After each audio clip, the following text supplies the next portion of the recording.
నన్ను వదిలి వెళ్ళిపోతున్నావని అనుమానం ఏమాత్రం రాకుండా ప్రేమిస్తున్నావని నమ్మిస్తూ నువ్వు వెళ్ళిపోయిన ఆ క్షణం నాకింకా గుర్తుంది విక్రమ్. ఆ తర్వాత నీ గురించి లైఫ్ లో ఎప్పుడూ ఆలోచించకూడదు, నిన్ను చూడకూడదని అనుకున్నాను.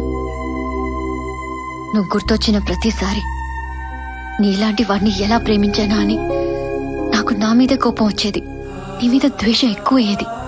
కానీ 1 వీక్ బ్యాక్ సీను నాకు ఫోన్ చేసి జరిగిందంతా చెప్పాడు.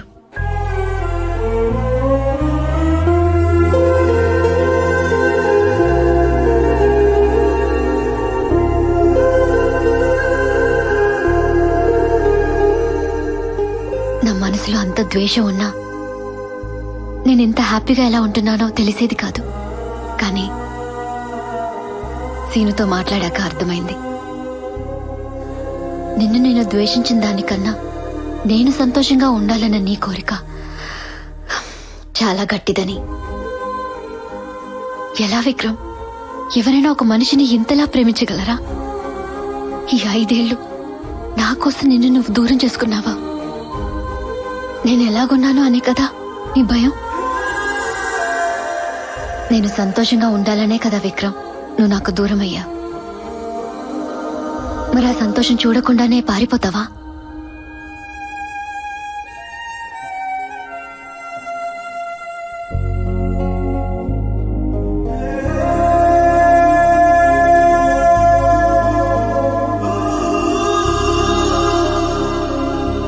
నా కూతురు Aadya and my husband Abhinav. This is my family, my happiness.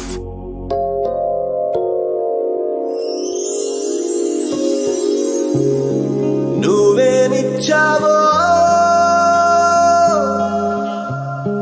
నీకైనాది తెలుసునా, నేనేం పొందానో నా మౌనం నీకు తెలిపేనా. కనులే మెరిసిపోవా నీలో నవ్వు చూడగా, హృదయం మురిసిపోదా తనలో బరువు తీరగా. ఇన్నాళ్ళుగా నా కూడా లేని నేను ఈ రోజునే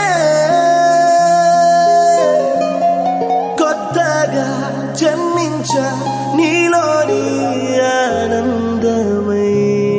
నువ్వేమిచ్చావో తెలుసా వెతికే కదా. Thanks Vikram, thanks for meeting me. నువ్వు కలిసి ఉండకపోతే లైఫ్ లాంగ్ నిన్ను ద్వేషిస్తూనే ఉండేదాన్ని. ప్రేమిస్తున్నానన్న మాటల్లో ఇస్తున్నానని మాత్రమే ఉంది, కోరుకోవడం లేదని నాకు చెప్పా.